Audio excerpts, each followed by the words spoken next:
Dios los bendiga, hermanos que nos escuchan a través de este medio. Vamos a continuar con este estudio de Romanos. En el capítulo 10 vamos a ver los últimos versículos. Los últimos versículos del 19 al 21. Vamos a verlos, ya es una parte muy pequeña. Dice en los versículos, también digo, ¿no ha conocido esto Israel? Primeramente Moisés dice, yo os provocaré a celos con un pueblo que no es pueblo, con pueblo insensato os provocaré a ira. E Isaías dice resueltamente, fui hallado de los que no me buscaban, me manifesté a los que no preguntaban por mí. Pero acerca de Israel dice, todo el día extendí mis manos a un pueblo rebelde y contradictor. En estos tres versículos se demuestra que Israel fue ignorante a las predicciones que contenían sus propias sagradas escrituras.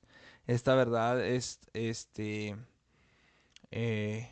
implícita en toda la parte del capítulo 9 de Romanos. Sin embargo, lo irónico de todo esto es que la ignorancia de Israel,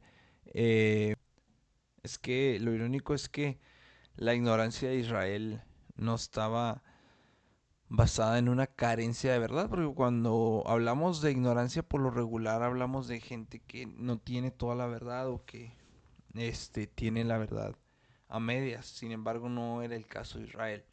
No era no era porque el pueblo no hubiese conocido.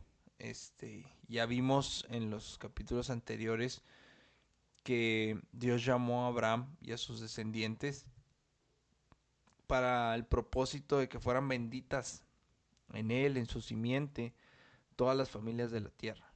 ¿Sí? Y esos descendientes que fueron la nación de Israel, Dios las había puesto para que fuesen como un reino de sacerdotes y de gente santa. Entonces, ellos sí habían conocido, sabían, tenían la verdad. ¿Y qué es lo que trae como consecuencia esto? Pues que no hay excusa. No hay excusa para no entender los parámetros universales de la salvación de Dios. Y es algo que de pronto sucede con nosotros, los creyentes. Si Israel no tiene excusa, nosotros los creyentes que hemos conocido a Jesucristo, pues tenemos todavía menos excusa. Y Moisés, bueno, Pablo utiliza una cita de Moisés, una cita del Pentateuco. Y dice, primeramente Moisés dice, yo os provocaré a celos con un pueblo que no es pueblo, con pueblo insensato os provocaré a ira. Y esta cita pues es de Deuteronomio, capítulo 32, versículo 21. Aquí lo que Pablo está diciendo es que la bendición de Dios sobre los gentiles iba a provocar lo que estaba provocando. ¿Qué es lo que estaba provocando? Celos. Celos y enfado de parte del pueblo escogido de Dios hacia un pueblo pues que no había sido escogido, como bien lo dice la misma palabra. Iba a hacer que eso sucediera de parte del pueblo de Israel hacia ese pueblo. Esto sucede unos 1500 años de que Pablo escribiera Romanos. Moisés habla acerca de esto diciendo que la salvación pues inevitablemente iba a tener que llegar a los gentiles y a los judíos. Entonces, pero Moisés no fue el único que lo habló. Jesús ilustra esta verdad con la parábola del sembrador. Perdón, con la parábola del hombre del padre de familia. No sé si se recuerdan en Mateo 21, versículo 33. Dice que el hombre, el padre de familia, planta una viña, la cerca de vallado, cava cava un lagar en esa viña y hace una torre. No sé si se recuerda lo que dice la escritura. ¿Y qué es lo que hace el padre de familia? Arrenda a unos labradores y se va. Se va lejos, dice la escritura. Entonces, cuando los labradores golpean y matan y apedrean a dos grupos de personas que el padre de familia manda, que eran siervos que habían venido para pues recolectar el fruto que le correspondía a él, ese fruto de la siembra que pues era de él porque él era el dueño. Dice, voy a mandar a mi hijo no le van a hacer eso, no lo van a matar. Y sin embargo matan a su propio hijo. Y la conclusión de esta parábola fue que el señor de la viña Dice que a los malos destruiría sin misericordia. Y dice, y arrendará su viña a otros labradores que le paguen el fruto a su tiempo. Entonces, está muy claro y es... Algunos dicen que es implícito, ¿cómo se llama? Está como...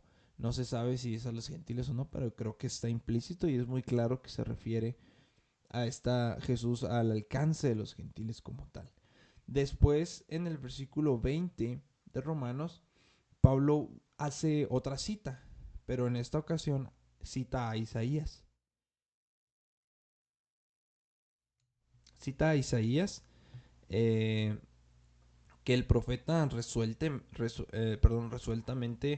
con denuedo, el Señor a través de él dice, fui hallado de los que no me buscaban, me manifesté a los que no preguntaban por mí. Es una cita de Isaías 65.1. Si bien es cierto por medio de Moisés, que era el representante de la ley, Dios dijo que los iba a provocar a un pueblo que no era pueblo, con pueblo insensato, los iba a provocar a ira. Bueno, por medio de Isaías, que representaba a los profetas, y con eso ya estaba, si usted se da cuenta, la ley y los profetas cubierto, que es lo que Pablo está haciendo, se establece con firmeza de que el rechazo de Israel hacia el Mesías no fue una sorpresa para Dios. Dios ya sabía que iba a suceder. Tanto por medio de la ley como por medio de los profetas, él ya sabía que iba a ser rechazado el Mesías, ya estaba predicho que ese rechazo iba a suceder, y entonces que Dios iba a ser hallado por gentiles que no le buscaban, por gentiles que ni lo hacían en su vida, y que de pronto él iba a estar dispuesto a manifestarse a los gentiles que no preguntaban por él. Y cuando habla de la nación de Israel en el versículo 21, es algo pues hasta un poco triste, porque dice que el pueblo escogido, el que él tomó, el que él llamó, pero que sin embargo optó por ignorar su palabra, por buscarle a su propio modo y rascarse con sus propias uñas, abandonarlo completamente. Él dice, todo el día extendí mis manos a un pueblo rebelde y contradictor. La palabra rebelde aquí tiene un significado a la par con la última palabra, que es contradictor en nuestra versión. Quiere decir contradecir, un significado literal de contradecir, hablar en contra, ¿sí? A lo largo de su historia, Israel siempre ha contradicho y se ha opuesto la mayor parte del tiempo a la verdad de Dios, este, a ese Dios que lo llamó con amor, a ese Dios que con toda su gracia y su paciencia extendió sus manos hacia ellos todo el día. Ellos contradijeron de manera voluntaria a eso que Dios había mostrado a sus vidas. Y Jesús, en otra de las palabras, lo ilustra cuando dice que cierto hombre un día ofreció un banquete en que hace todos los preparativos e invita a sus invitados, valga la redundancia, y ninguno de esos invitados originales asisten al banquete. Y cuando se le informa al Señor acerca de las excusas que le dieron para no asistir, toma una decisión enojado, obviamente, furioso. Les dice, bueno, entonces ve a las plazas, ve a las calles de la ciudad y trae a los pobres, trae a los mancos, a los cojos, a los ciegos. Y le dice el siervo, Señor, ya se ha hecho como mandaste, ya trajimos a los pobres, a los mancos, a los cojos, a los ciegos, y sin embargo quedan lugares. Entonces el Señor le dice al siervo, bueno, entonces ahora te vas por los caminos, te vas por los vallados y vas a forzarlos a entrar. ¿Para qué? Para que se llene mi casa. Porque les aseguro, dice el Señor al siervo, les aseguro que ninguno de los hombres a los que yo invité originalmente van a probar mi cena. Entonces, esto es algo que sucede. Jesús mismo lo habló y se los habló directamente a ellos, se los dijo de forma directa. Entonces, debido a ese rechazo persistente, y Jesús pues en última instancia reaccionó a este rechazo continuo, en Mateo 23:37, si me acompaña para leerlo. Mateo capítulo 23, versículo 37.